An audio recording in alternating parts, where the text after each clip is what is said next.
Good morning, everyone. I'm very pleased today to be back to the second episode of our chat with Crystal Land. We spoke with Crystal Land a few weeks ago and we spoke about self-storage, how to manage a company, how to build a company, how to create a nice and performing company. But today we will speak about something new. Crystal is an incredible speaker, incredible writer, but also an incredible coach. And some weeks ago, she surprised us with a nice post on LinkedIn speaking about his new experience with Lego. And suddenly she sent to me this box of Lego. And today we discover together why she sent it to me. Hello, Krista. Good morning. How are you today? Good morning. I'm very good. I'm looking forward to doing Legos with you.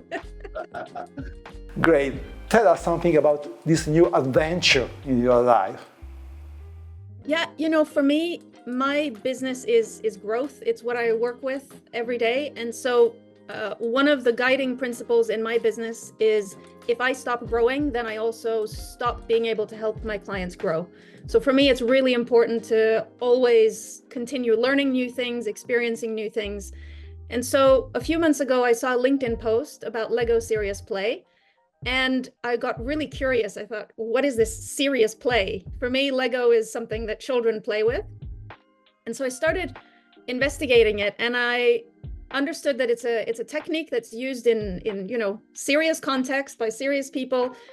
But it really builds on a lot of research, because there are a lot of people in the world with creative ideas, but I really like ideas and concepts that have a solid foundation of research, that there's some evidence behind why does this work and how does it work. So I really like the combination of creativity and evidence around Lego Serious Play. So I signed up for a course to become a facilitator so that I can use it to facilitate workshops. And it was a 4-day adventure of building a lot of Legos and understanding the science and why it works so well. And I was really surprised by some of the things that I learned through it. So it's been a very, very interesting journey so far. Great. So for 4 days you became a baby, a children playing with Lego. And then what can Lego to teach us? What can your experience with Lego be useful for us? So I think the things that really surprised me when I was going through the process of learning how to do these workshops is that many times when we want to go through a strategic process for our business, it starts behind the desk. It starts with looking at numbers. It starts with doing some workshops, brainstorming ideas, etc. And those processes usually take quite a while, because we need to map out where we are, we need to map out the environment that we're in, then we need to discuss how we're going to respond, build some strategies around that, etc. So it's not a quick process to do. And one of the things that really surprised me using these Lego methods was that it was really like stepping on the speeding what's it called in English? The speeding pedal in a car, that you can actually go through that process much quicker when people are also kind of thinking with their hands. So one of the things that these workshops do is it removes hierarchy very naturally from the process. Usually if there's a context where we're discussing strategy, there will still be a hierarchy in the room. So the big boss, if the big boss has an idea, people will not challenge it quite as much as if it's the cleaner or the janitor who has the idea. But when everyone is building their own Lego model of what they think and how they see things, then there's really very naturally no hierarchy in, well, why is your model different or better than someone else's? So it's a very natural and quick way to kind of make it a very even discussion. And also what very often happens in those types of discussions are someone will have an idea and immediately other people will have an opinion on, is it a good idea or not? Should we change the idea? Should we develop the idea? And one of the things that is kind of a core part of working through Lego workshops is that the idea is the idea. And then we can look at what kind of similarities are there. But there is a separation between me building, if I, for example, build, how do I see our team? What are our values? What do we stand for? If I build that in one way and I use a tree or a wall or, some minifigures to do that, and somebody else uses a tower, well, there's a very natural understanding that the tree is not better or worse than the tower. It's two different things. And so it's also a way to kind of understand the nuance a little bit more. So there's a lot of, it sort of changes the dynamics of those types of discussions. And that's what got me very interested. Amazing. But now I'm very willing to start to play with my Lego. What I have to do with this box? So I would like you to find these 6 bricks. We've got these 2 here, and then I've got one with an eyeball. Okay. And got these 2 and this one. Great. I think that I got them. So I have 5 pieces in front, 6 pieces in front of me. Perfect. Will be 5 or 6? 6. 6, correct. I have. So I have the same 6 pieces right here. And so what we're going to do is something super simple. We're just going to build a duck.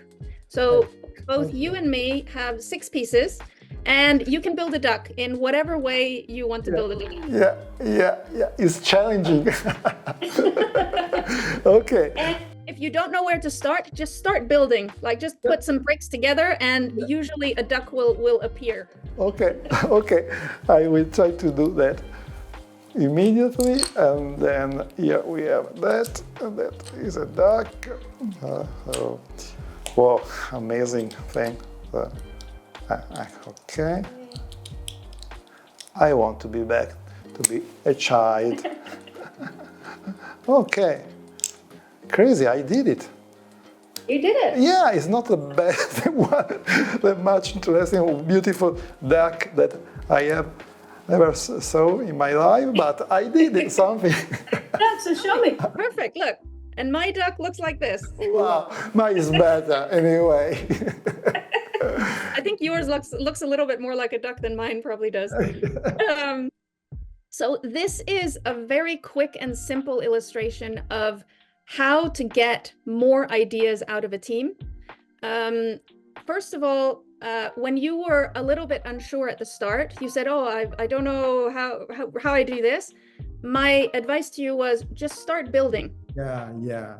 And so when everyone in the room, when you start a Lego exercise, some people will feel a little bit like, oh, I don't really know where to start.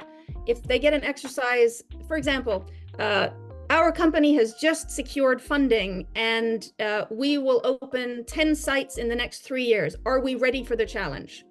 Maybe that's the theme of the workshop. Some people will not really be sure of where do I start with this. Then if the Lego exercise is you have 2 plates, on one plate you should build growth from heaven. What does the heaven of growth look like? If everything goes exactly how we want, what does it look like? And then what does growth from hell look like? What is it we absolutely don't want to happen? Yeah. If everybody in the team builds that and then presents to each other, first of all, you get everybody's input equally. So everyone has input on it. But then you also have the factor of the ducks, which is you build a duck in one way and I build a duck in a different way. Yeah. And so even if people are talking about similar concepts, maybe we don't have all the processes in place to handle 10 more sites if they all open tomorrow. But maybe someone illustrates it one way and someone illustrates it a different way. Then it's really interesting to have a conversation about, why? Because what we work with a lot is metaphors in this. So why did you build it like a tower? Why did you build it like a tree? Yeah. And usually that will get you one layer deeper about, what do you see in the processes about what's missing? And what does someone else see in the processes that's missing? What then becomes really interesting is if you have all of that information, you put it out on a big table, and then you start mapping out connections. Which ones are connected with each other? Yeah. And then you can look at the table and you can have an instant big picture overview of where do we have many connections many dependencies? Where do we have almost no dependencies? Where are we vulnerable? Where are we not vulnerable? If we change something here, what gets affected? So you can suddenly build a fairly advanced, like, strategic model, but with Lego. Cool. Let me see if I understood well. So during the next board meeting, I will come up with a wonderful boxes of Lego, asking all the board members to play with me and discover the future of the company playing with Lego. It's very amazing. It's very interesting.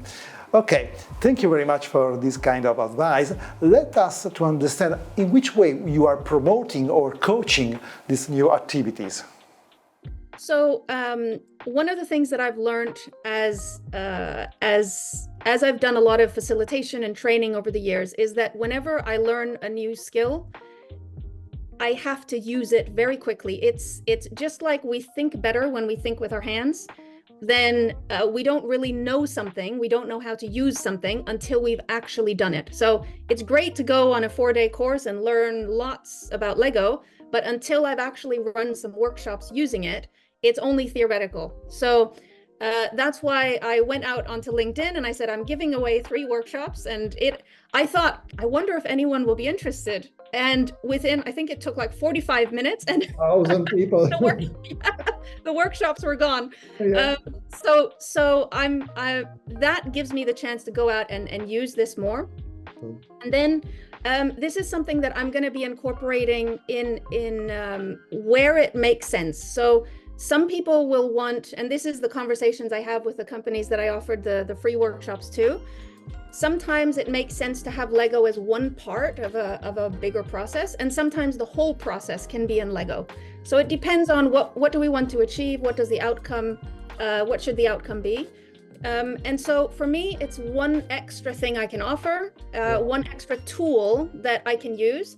And as with everything, as you and I have also spoken about many times, there are lots of different tools, techniques around mindset and working with that I've also studied a lot in the past. So for me, I see my skill set as like a buffet where, depending on what the client wants to achieve, I have various different ways that I can combine them to give the client the best outcome. So some workshops I run will be purely Lego, and others will be Lego together with something else. Yeah, amazing. And also because you will be able to have at the same table people with different skills, different experience, coming from a different business. So thank you very much, Chris. It was very nice. I'm very happy to play with Lego, and then I'm sure that we will see each other quite soon in Italy, working with my team at Lego. Ciao. Looking forward to it. Ciao. Thank you very much to be with us today. It was amazing to speak with Crystal and to play with Lego. See you to the next episode. Arrivederci.